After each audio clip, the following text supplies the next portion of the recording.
Assalamualaikum warahmatullahi wabarakatuh. Kami dari kelompok 1 Iktiologi ingin mempresentasikan hasil diskusi kami yang berjudul Sistem Peredaran Darah. Sebelum memulai materi lebih lanjut, izinkan kami untuk memperkenalkan diri terlebih dahulu. Yang pertama ada Andina Kristi Arumdati, yang kedua ada Rahmania Firdaus, yang ketiga ada Angelia Mira Ayu Kandita, yang keempat ada Lailatul Mubainah, yang kelima ada Safana Salsabila, yang keenam ada Isnaini Fadila Zahro, yang ketujuh ada Claudia Catherine Batubara, yang kedelapan ada Tasya Rafifa Azahra, yang kesembilan ada Lintang Adimawarti, dan yang terakhir ada saya Aldila Salma Detriani. Yang pertama, kita masuk ke dalam definisi dari sistem peredaran darah atau yang disebut dengan cardiovascular system. Sistem peredaran darah ikan adalah sistem yang berfungsi untuk mengangkut oksigen yang ada di perairan, kemudian mengedarkannya ke seluruh sel-sel tubuh pada ikan, serta mengangkut berbagai nutrisi, mineral, dan hormon. Selanjutnya, mengangkut karbon dioksida dan hasil-hasil produk limbah dari sel yang akan dikeluarkan dari tubuh. Selanjutnya kita masuk ke jenis-jenis peredaran darah yang dibagi menjadi 3 sistem. Yang pertama ada sistem difusi. Sistem difusi ini terjadi pada invertebrata rendah yang belum memiliki sistem sirkulasi berupa jantung dengan salurannya yang merupakan jalan untuk peredaran makanan. Umumnya makanan beredar ke seluruh tubuh karena adanya aliran dari protoplasma. Contohnya paramecium, amuba, dan hidra. Kedua ada sistem peredaran darah terbuka.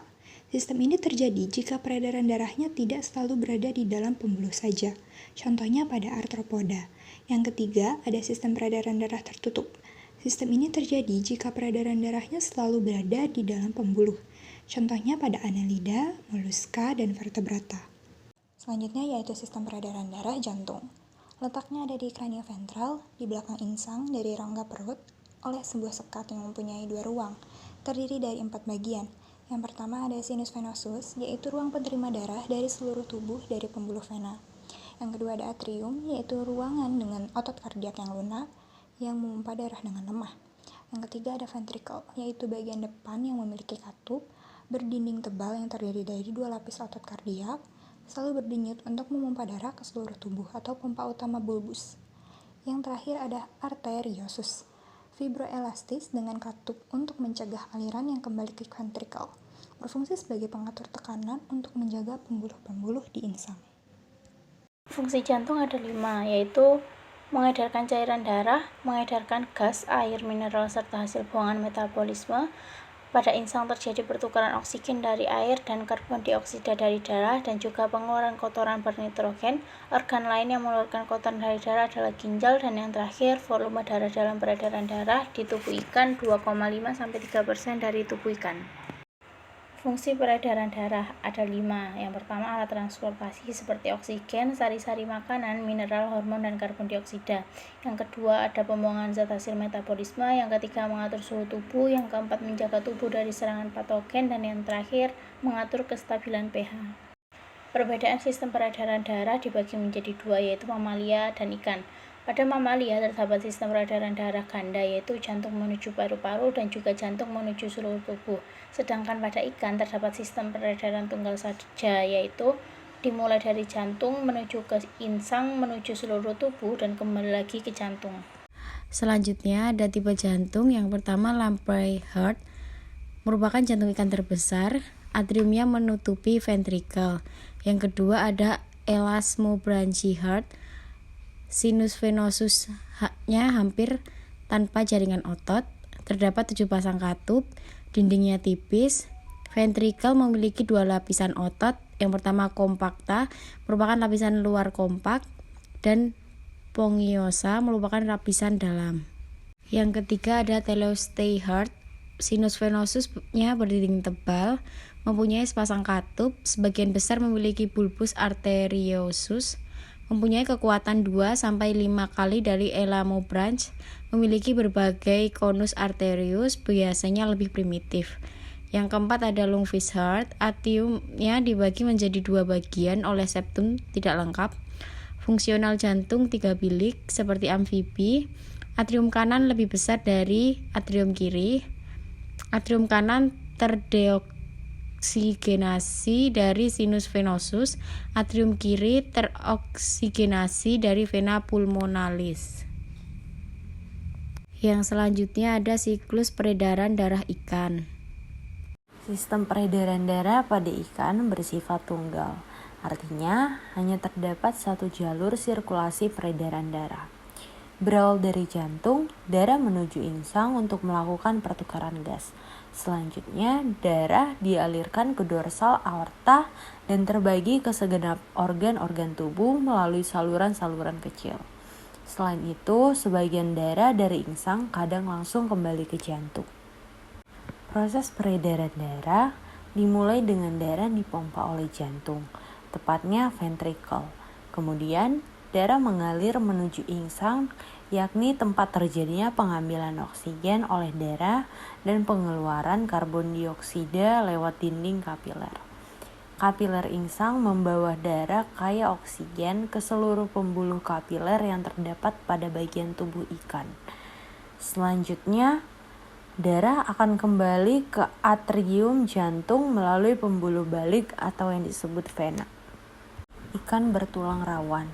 Yang pertama, mekanisme peredaran darah dari jantung ke insang untuk mengikat oksigen dan komponen lain yang diperlukan tubuh, kemudian ke aorta dan didistribusikan ke bagian tubuh. Yang kedua, jantungnya memiliki konus arteriosus. Kemudian yang selanjutnya ada ikan bertulang sejati. Yang pertama, mekanisme peredaran darahnya, terdapat air sak yang dipakai untuk penyimpanan cadangan udara. Pada jantungnya memiliki bulbus arteriosus.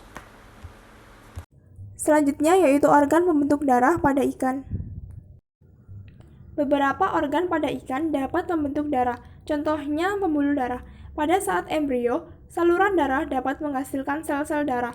Pada ikan dewasa, sel-sel darah masih dibentuk di permukaan saluran darah, namun pusat-pusat pembentukan sel-sel darah lebih nampak. Kemudian limpa. Limpa ikan merupakan organ yang sangat bervariasi baik letak, bentuk, maupun ukurannya. Limpa pada ikan gnatosmata terdiri dari bagian korteks berwarna merah, pulva berwarna putih, dan medula. Bagian korteks dari limpa membentuk eritrosit dan trombosit, sedangkan limfosit dan beberapa granulosit dibentuk di dalam medula. Pada esofagus ikan hiu, memperlihatkan kumpulan jaringan pembentuk limfosit. Pada ikan pari, limpa memanjang antara bagian kardial dan pirorik dari lambung. Sedangkan pada ikan squalus, limpa ini terletak di belakang persimpangan lambung dan membentuk segitiga. Pada ikan bertulang sejati, limpa juga berfungsi dalam menghancurkan sel-sel darah merah. Pada siklostomata, semua jenis sel darah dibentuk dalam limpa yang tersebar pada submukosa usus alat pencernaan makanan, dinding esofagus pada beberapa jenis ikan pada bagian bukofaring, hingga bagian kardinal lambung terdapat organ limfoid yang dikenal dengan leyduk yang menghasilkan sel-sel darah putih. Ginjal adalah organ yang paling kaya akan jaringan limfoid. Trombosit dibentuk di bagian mesonefrik. Pada lamprey dan kebanyakan teleostei, ginjal merupakan penghasil sel darah yang utama selama hidupnya, terutama kepala ginjal. Jaringan limfoid juga terdapat pada permukaan gonad jantan dan betina ikan selaci dan dimroi. Pada bagian-bagian sel tulang rawan pada kepala dari jenis Lepisosteius dan Amia menghasilkan seluruh jenis sel-sel darah. Yang pertama, psikologi darah. Darah adalah cairan unik yang mengandung sel yang dipompa oleh jantung di sekitar tubuh hewan di sistem sirkulasi. Ini membawa oksigen dan nutrisi ke sel-sel tubuh dan membuang limbah produk seperti karbon dioksida dari mereka. Darah menjaga kondisi di tubuh tetap homeostasis. Darah juga memiliki peran penting dalam mempertahankan tubuh dari penyakit, peran penting dalam kekebalan. Yang kedua, darah pada ikan. Darah ikan terdiri dari sel darah dan plasma darah yang mirip dengan hewan vertebrata lainnya. Hemoglobin dalam darah mengangkut oksigen dari insang ke seluruh tubuh, di mana ia melepaskan oksigen untuk penggunaan sel. Ikan di perairan dingin memiliki darah transparan karena mengandung kurang dari 10% hemoglobin dan atau hanya eritrosit yang mati. Oksigen diserap langsung melalui kulit mereka yang tidak bersisik dari air, kemudian dilarutkan dalam plasma dan diangkut ke seluruh tubuh tanpa protein hemoglobin. Kemudian yaitu susunan darah. Yang pertama adalah plasma darah. Plasma darah adalah cairan jernih mineral terlarut, hasil pencernaan terserap, hasil buangan jaringan, antibodi, gas terlarut dan enzim lipase plus karbonik anhidrase. Yang kedua yaitu butiran darah, meliputi eritrosit, leukosit, granulosit, limfosit, monosit, dan trombosit. 4. Sel darah merah. Sel darah merah memanjang dan berbentuk bulat panjang dengan nukleus berbentuk oval terletak di tengah. Yang kedua yaitu eritrosit yang belum matang disebut polikromatosit. Ketiga, volume darah 2-4 ml per kilogram untuk teleos. Yang keempat, sumber utama berada pada ginjal kepala. Sel darah merah. Sel darah merah digunakan untuk transportasi oksigen dan transportasi karbon dioksida.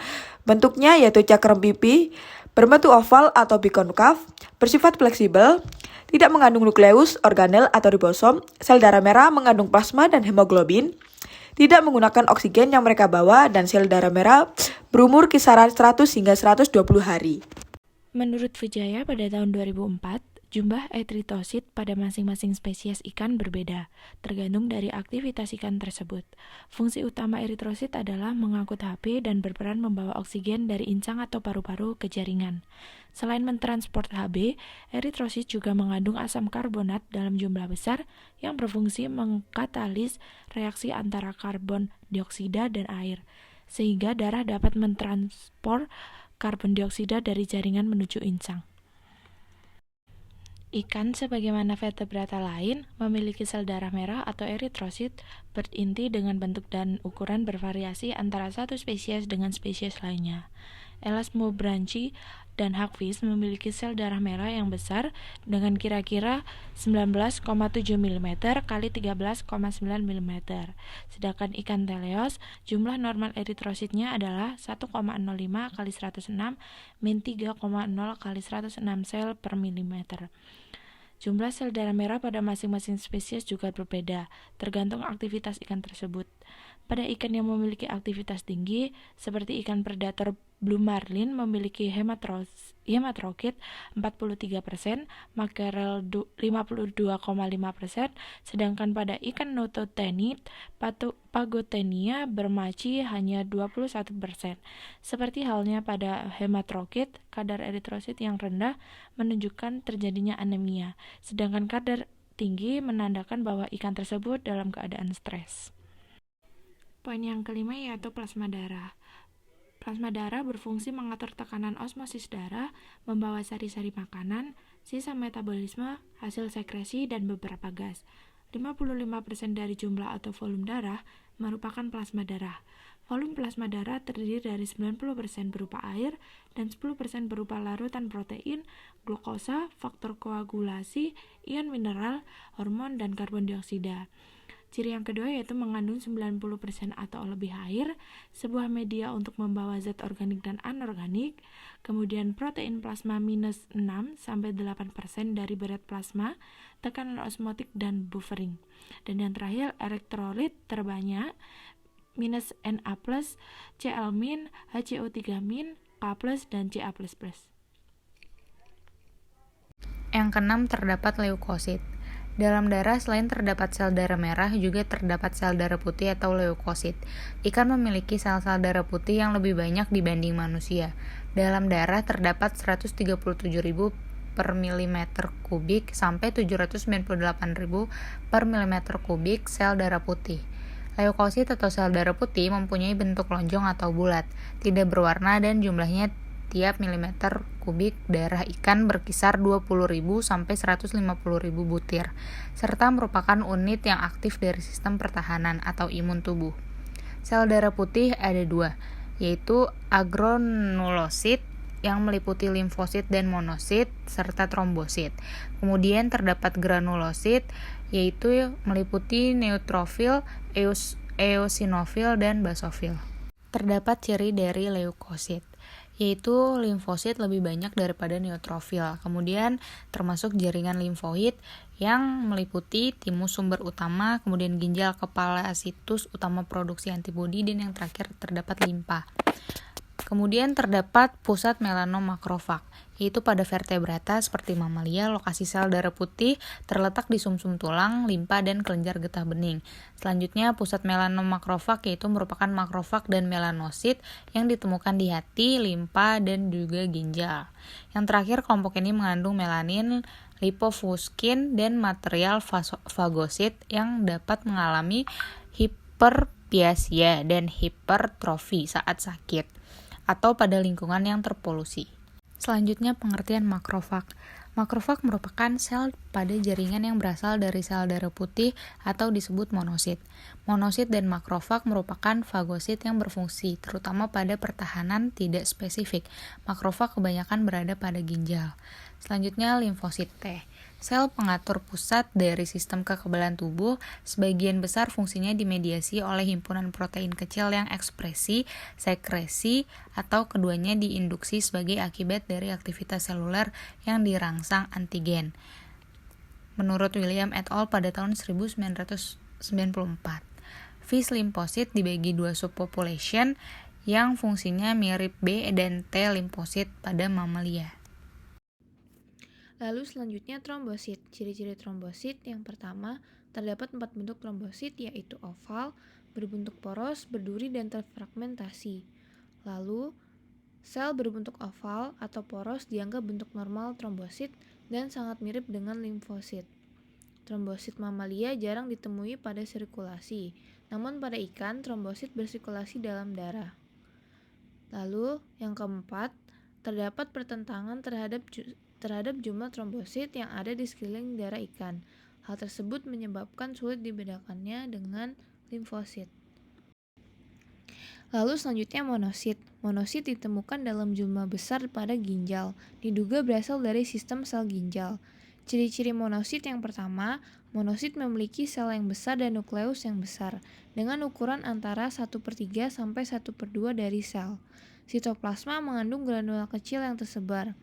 Monosit berfungsi merespon infeksi, dan yang terakhir, monosit lebih bersifat fagositik daripada granulosit. Pada ikan, darah mengandung jumlah monosit yang bervariasi, tapi umumnya sedikit. Contoh pada plaice, kurang lebih 0,1% dari total leukosit.